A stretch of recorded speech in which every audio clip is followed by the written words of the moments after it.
बुल्ढाना जिले के पालक मंत्री गुलाबराव पाटिल के लापता होने के संबंध में कुछ दिनों पहले ही एनसीपी कार्यकर्ताओं ने शिकायत दर्ज कराई थी, जिस पर मंत्री गुलाबराव पाटिल ने अपनी प्रतिक्रिया देते हुए पिछली सरकार में बुल्ढाना जिले के पालक मंत्री पर ही निशाना साधा।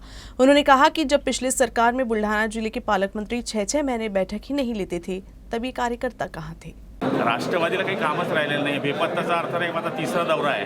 अहो, एका महिन्यामध्ये 3 वेळेस येणारा पालकमंत्री शिंदे साहेबांनी 6 महिने बैठक घेतलेली, पण ते कुठे बेपत्ता होते याचं उत्तर त्यांनी पहिले द्यावं। पालक मंत्री बनने के बाद से ही गुलाबराव पाटिल बुल्ढाना जिले के विविध विकास कार्यों को लेकर गंभीर है। अधिकारियों के साथ बैठक के बाद पत्रकारों से बात करते हुए उन्होंने जिले के विकास कार्य से संबंधित लिए गए फैसले की जानकारी दी। नियोजनामध्ये आज जवळपास 450 कोटीच्या आसपासचा हा प्लॅन जिल्ह्याचा असतो। त्याच्यामध्ये ओटीएसपी, टीएसपी, जनरल याचा प्लॅन या ठिकाणी तयार करण्यात आला। 5 महिने असल्यामुळे या ठिकाणी ज्या ठिकाणी प्रशासकीय मान्यता देऊन वर्क ऑर्डर झालेली आहे ते काम लवकर करावे आणि ज्याप्रमाणे उर्वरित जो पैसा आहे तर आमदार आणि खासदार महोदयांच्या सूचनेनुसार त्यांच्या मतदारसंघामध्ये जी कामं गरजेची आहे ते कामं त्यांनी कलेक्टर महोदयांकडे सुचवावीत आणि कलेक्टरांनी लवकरात लवकर त्यांना मान्यता द्यावी। टायमाच्या आत काम पूर्ण करावे असे आदेश अधिकाऱ्यांना या ठिकाणी दिलेले। जे टाईप प्लॅनचे कामं आहेत त्याच्यामध्ये शाळा खोली येते, त्याच्यामध्ये अंगणवाडी येते, त्याच्यामध्ये स्मशानभूमी येते, ही कामं आपण फास्ट करू शकतो। टीएसपीची कामं ही व्यक्तिगत लाभाची असतात, ती पण कामं आपण फास्ट करू शकतो। अशा सूचना आपण अधिकाऱ्यांना दिलेल्या आहेत, जेणेकरून 5 महिन्याच्या कालावधीमध्ये हा 400 कोटी रुपयाचा खर्च आपल्याला करायचा है। अकोला जिला परिषद की विभिन्न विषय समितियों के 4 सभापतियों के चुनाव के बाद 25 नवंबर को आयोजित जिला परिषद की आम बैठक में 6 समितियों के खातों का आवंटन नवनिर्वाचित उपाध्यक्ष और विषय समितियों के 2 सभापतियों के लिए किया जाएगा। इसी पृष्ठभूमि में जिला परिषद के सियासी गलियारों में अब किसको कितना हिस्सा मिलेगा, इसको लेकर उत्साह चरम पर पहुंच गया है। सत्तारूढ़ वंचित बहुजन आघाड़ी ने 17 अक्टूबर को हुए जिला परिषद अध्यक्ष और उपाध्यक्ष पदों के लिए चुनाव में जीत हासिल की। संगीता अढाव ने अध्यक्ष और सुनील फाटकर उपाध्यक्ष के रूप में जीते।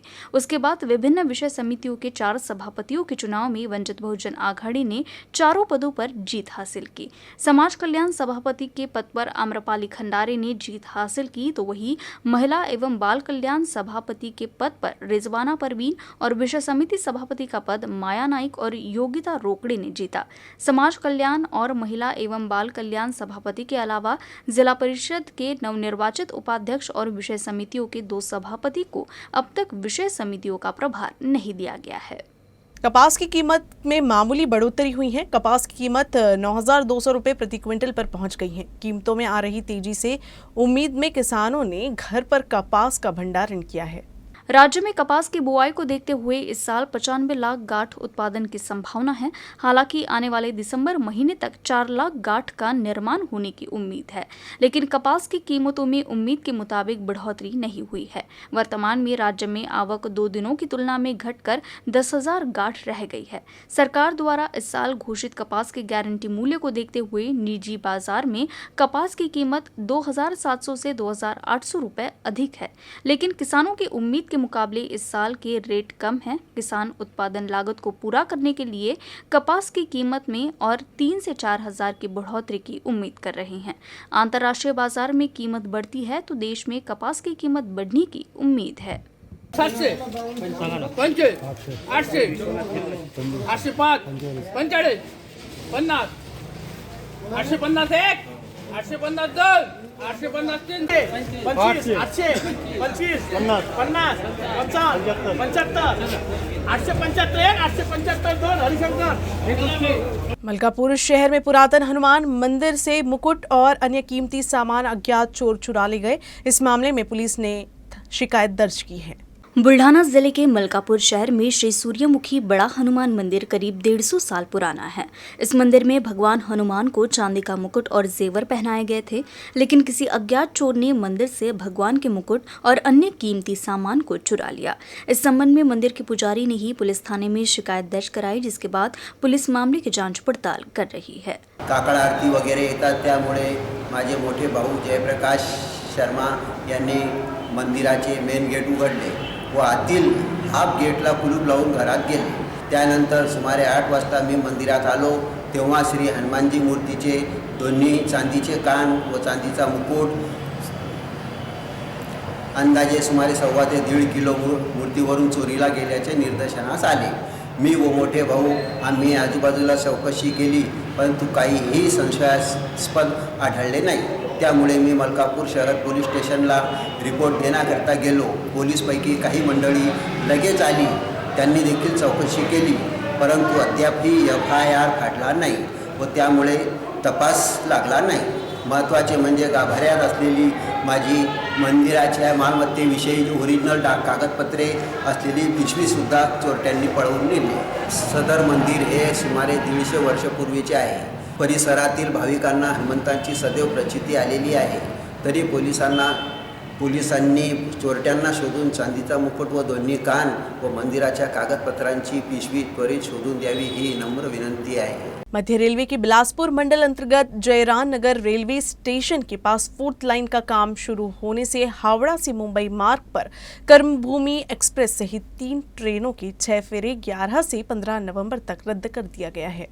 हावड़ा से मुंबई CSMT और LTT स्टेशन पर चलने वाली साप्ताहिक द्विसाप्ताहिक ट्रेनों को उनके प्रस्थान स्टेशनों से रद्द कर दिया गया है। साथ ही 3 ट्रेनों के रूट में बदलाव कर उन्हें निर्धारित स्टेशन पर भेजा जाएगा। ट्रेनों के लगातार रद्द होने से भारतीय अर्थव्यवस्था की महत्वपूर्ण रेल प्रशासन की कार्यप्रणाली पर अब सवाल खड़े हो रहे हैं, तो वहीं रेल यात्रियों को भी परेशानी का सामना करना पड़ रहा है। बुरहान जिले के वन्यजीव सोयरे ग्रुप ने ज्ञानगंगा अभयारण्य में कृषि घोंसले बनाकर पक्षी सप्ताह मनाया गया। वरिष्ठ वन्यजीव अभ्यासक मारुति चितमपल्ली और वरिष्ठ पक्षी विज्ञानी डॉक्टर सलीम अली के जन्मदिन के अवसर पर 5 से 12 नवंबर तक पक्षी सप्ताह मनाया जाता है।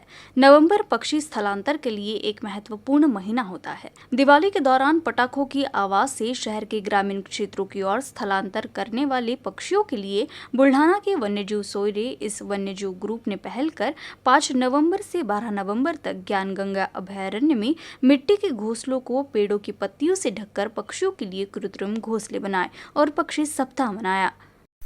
5 नोव्हेंबर ते 12 नोव्हेंबर या दरम्यान आपल्या महाराष्ट्र राज्यामध्ये पक्षी सप्ताह साजरा केला जातो।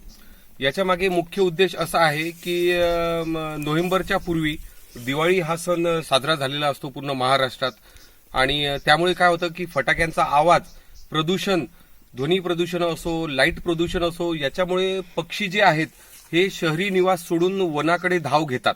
किशोरी के घर में घुसकर दुष्कर्म करने वाले 61 वर्षीय वृद्ध आरोपी को अकोला अतिरिक्त जिला एवं सत्र न्यायालय ने 3 साल के कठोर कारावास की सजा सुनाई। 21 अगस्त 2020 को पीड़िता घर में अकेली थी, तब आरोपी हरिदास सहदेव डोंगरे उसके घर आया और पीड़िता के साथ दुष्कर्म किया। शाम को जब पीड़िता के माता पिता घर आए तो पीड़िता ने अपनी आपबीती बताई। पीड़िता ने बालापुर पुलिस थाने में शिकायत दर्ज कराई। पीड़िता की शिकायत पर बालापुर पुलिस ने आरोपी के खिलाफ पोक्सो अधिनियम के तहत मामला दर्ज कर आरोपी को गिरफ्तार कर लिया। आरोपी को अदालत में पेश करने के बाद अदालत ने आरोपी हरिदास सहदेव डोंगरे को दोषी करार देते हुए उसे 3 साल के कठोर कारावास की सजा सुनाई है। अकोला के बोरगांव मंजू थाना अंतर्गत गोरेगांव खुर्द में गुरुवार की रात एक व्यक्ति ने अपने ही पिता की हत्या कर दी। यह हत्या बहू और ससुर के अनैतिक संबंध के कारण हुई है। पुलिस ने इस मामले में दोनों को गिरफ्तार किया है।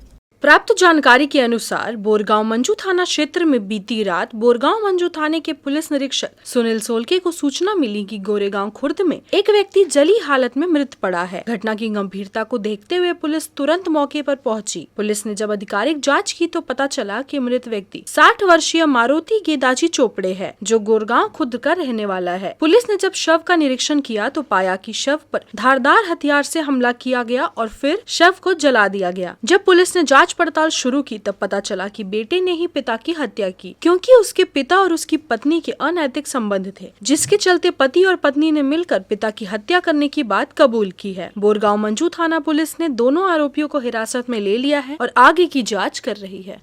अकोला जिलाधिकारी कार्यालय में दिव्यांगों के लिए आयोजित पंडित दीनदयाल उपाध्याय रोजगार मेले को जबरदस्त प्रतिसाद मिला। भर्ती प्रक्रिया के लिए इसमें 92 उम्मीदवारों ने भाग लिया। चयन प्रक्रिया के बाद 24 लोगों का प्रारंभिक रूप से चयन किया गया।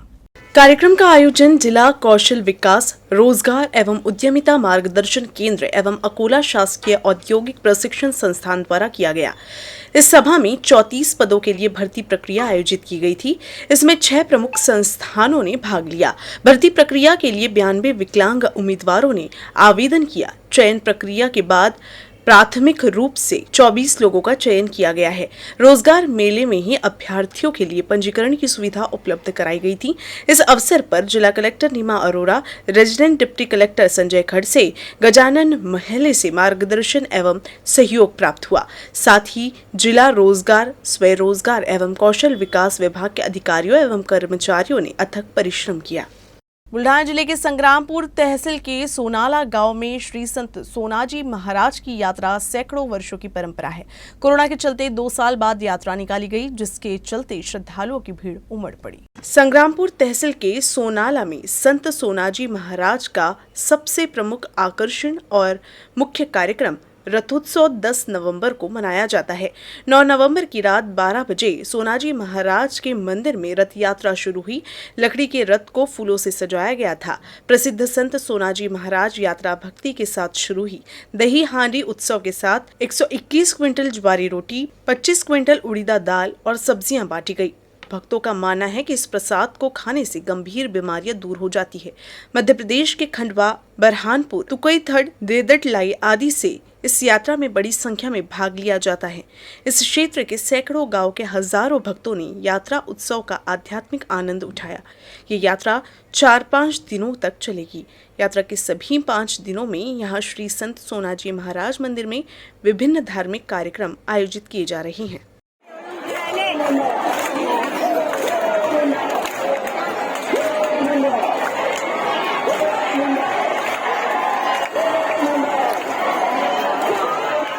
हजरत मोहम्मद सिद्दीकी कादरी रहमतुल्लाह अलैह के संदल में हजारों नागरिक शामिल हुए।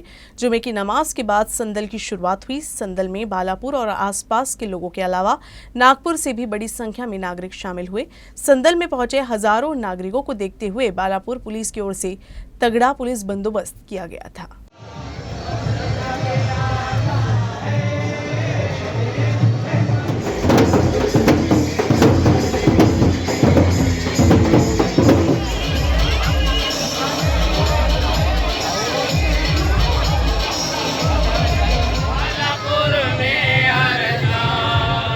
राहुल गांधी की भारत जोड़ो यात्रा शुक्रवार को अकोला जिले के बालापुर में प्रवेश करेंगी। इसी के तहत मन से महेश नदी तक मार्ग से अतिक्रमण हटाया गया। आने वाली 18 तारीख को बालापुर से राहुल गांधी की भारत जोड़ो यात्रा गुजरने वाली है, जिसके चलते बालापुर के मुख्य मार्ग मन नदी से महेश नदी तक का अतिक्रमण हटा दिया गया।